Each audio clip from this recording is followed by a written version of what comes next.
अस्सलाम वालेकुम दोस्तों, welcome to my channel MBBS and BDS lectures. आज जो हमारा टॉपिक है वो जनरल मेडिसिन का टाइप 2 डायबिटीज़ मेलिटस का है। इसमें हम क्या पढ़ेंगे? सबसे पहले हम देखते हैं टॉपिक आउटलाइन। सबसे पहले हम डिफिनेशन पढ़ेंगे, causes, pathophysiology, clinical feature, investigation, complication, management. अब जो कुछ चीज़ें जो टाइप 1 डायबिटीज़ मेलिटस और टाइप 2 की सेम है वो हम इसमें नहीं पढ़ेंगे, क्योंकि वो मैंने टाइप 1 डायबिटीज़ मेलिटस की जो वीडियो है इस चैनल पर ऑलरेडी मैंने अपलोड की है जनरल मेडिसिन के टाइप 1 डायबिटीज़ मेलिटस के नाम से। तो उसमें आप जो है वो वीडियो देखें, क्योंकि टाइप 1 और टाइप 2 की जो चीज़ें सेम हैं वो हम दोबारा इस जो वीडियो है इसमें नहीं पढ़ेंगे। इसमें हम क्या पढ़ेंगे? डिफिनेशन पढ़ेंगे, काजेस पढ़ेंगे, पैथोफिजियोलॉजी पढ़ेंगे, क्लिनिकल पिक्चर टाइप 1 और टाइप 2 की सेम है तो वो मैंने उसी वीडियो में एक्सप्लेन किया, आप वो वीडियो देखें। इसी तरह इन्वेस्टिगेशन सेम है, कॉम्प्लिकेशन, क्रोनिक कॉम्प्लिकेशन सेम है लेकिन एक्यूट डिफरेंट है, वो हम इस वीडियो में पढ़ेंगे। और इसके बाद मैनेजमेंट पढ़ेंगे। तो सबसे पहले हम स्टार्ट करते हैं डिफिनेशन से। टाइप 2 डायबिटीज मेलिटस की डिफिनेशन क्या है?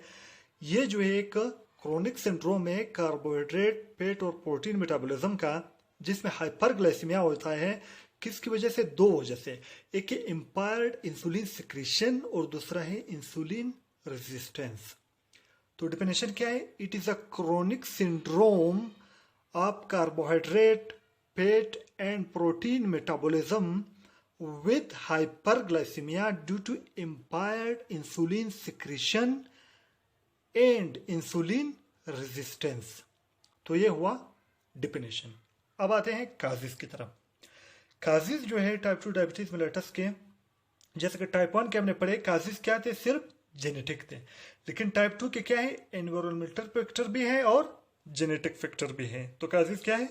इसकी दो है, एनवायरमेंटल फैक्टर और जेनेटिक फैक्टर। इन्वायरमेंटल फैक्टर में फिर तीन आते हैं। डाइट आती है, ओबेसिटी, लैक ऑफ एक्सरसाइज।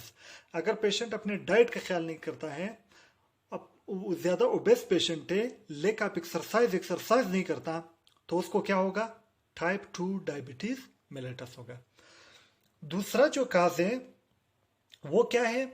दूसरा जो काज है वो है जेनेटिक फैक्टर। जेनेटिक फैक्टर में क्या आता है? इसमें जो जेनेटिक फैक्टर है इसमें मोनोजेनेटिक है। ये क्या है? ये मोनोजेनेटिक है। मोनोजेनेटिक मतलब है कि इसमें एक जीन इन्वॉल्व है और वो ऑटोसोमल डोमिनेंट जीन है। वो क्या है? ऑटोसोमल डोमिनेंट ट्रेट है। वो अगर जिस पेशेंट में आ गया माँ बाप की तरफ से, तो उसको 25 साल से कम उम्र में टाइप 2 डायबिटीज मेलिटस होगा, जिसे कहते हैं MODY, maturity onset diabetes of young, या मेजोरिटी या maturity onset diabetes in young. यानी ये जो है यंग जो पेशेंट है 25 साल से कम उसमें होगा। ये तो हमने पढ़े काजिस। अब हम आएंगे पैथोफिजियोलॉजी पर। पैथोफिजियोलॉजी में जैसे कि हमने डिफिनेशन में पढ़ा कि इसका काज क्या है? एक है इंसुलिन रेजिस्टेंस और दूसरा क्या है? Impaired insulin secretion. तो पैथोफिजियोलॉजी में यही तो दो बातें हैं।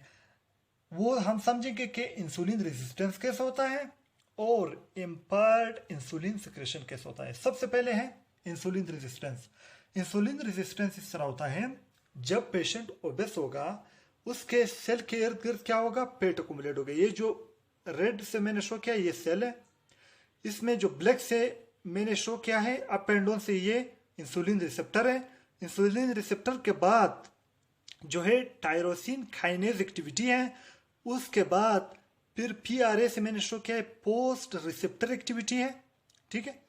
अब क्या होगा?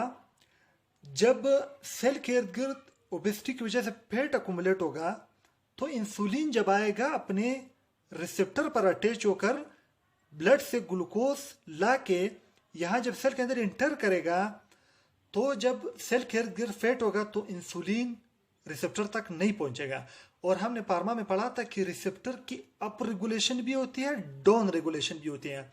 अगर रिसेप्टर को बार बार आप स्टिमुलेट करोगे तो नंबर ऑफ इंसुलिन रिसेप्टर बढ़ जाएंगे, जिसे हम कहते हैं अप रेगुलेशन। लेकिन अगर आप सेल की जो रिसेप्टर है उसको स्टिमुलेट नहीं करोगे, उसको स्टिमुलाई नहीं दोगे, तो वो नंबर ऑफ रिसेप्टर कम हो जाएंगे, जिसे हम कहते हैं डाउन रेगुलेशन। अब जब इंसुलिन नहीं आएगा, रिसेप्टर पर अटैच नहीं होगा, तो नंबर ऑफ इंसुलिन रिसेप्टर कम होंगे। उसकी वजह से टायरोसिन काइनेज एक्टिविटी कम होगा, उसकी वजह से पोस्ट रिसेप्टर एक्टिविटी कम होगा जो रिसेप्टर के बाद है।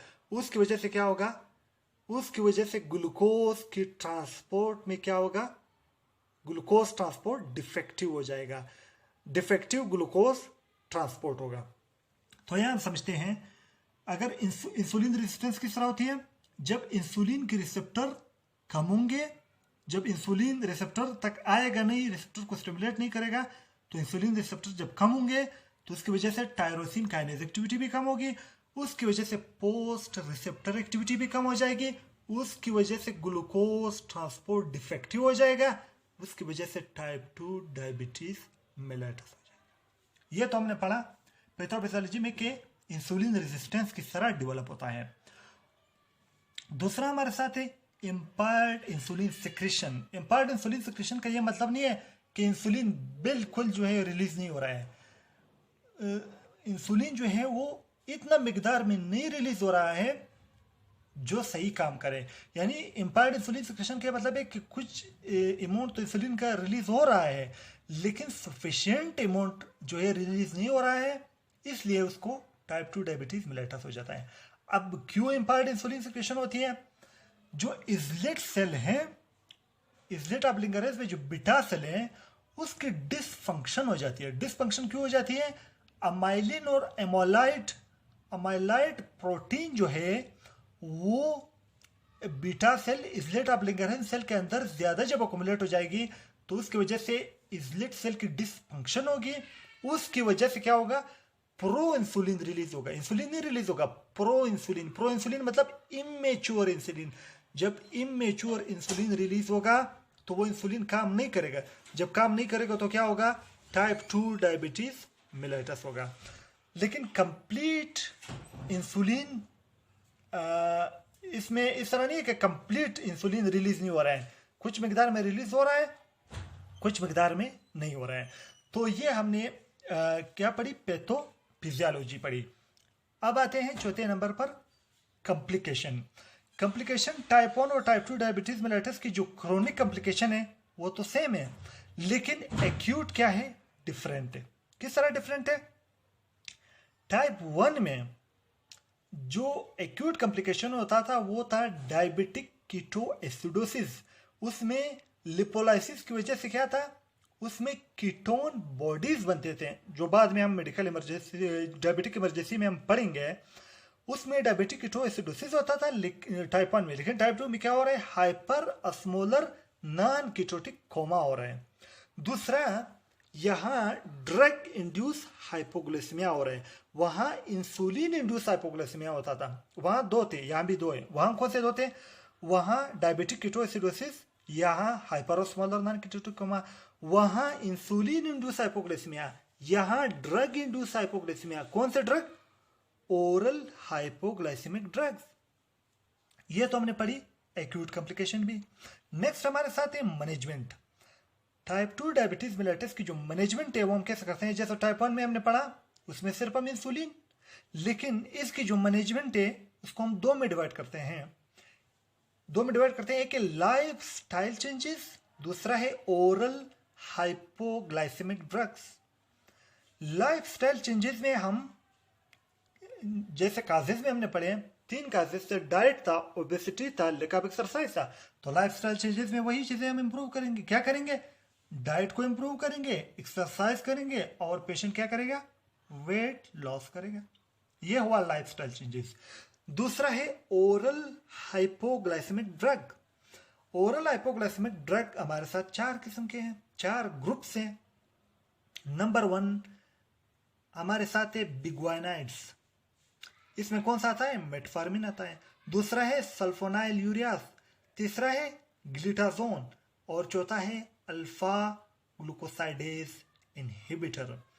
तो ये हमारे साथ जो है टाइप 2 डायबिटीज मेलिटस की जो टाइप 1 से जो चीज़ें डिफरेंट थी, डिफिनेशन डिफरेंट था, काजेज डिफरेंट था, पैथोफिजियोलॉजी डिफरेंट थी, कॉम्प्लिकेशन एक्यूट डिफरेंट थी, मैनेजमेंट डिफरेंट थी, वो हमने पढ़ी।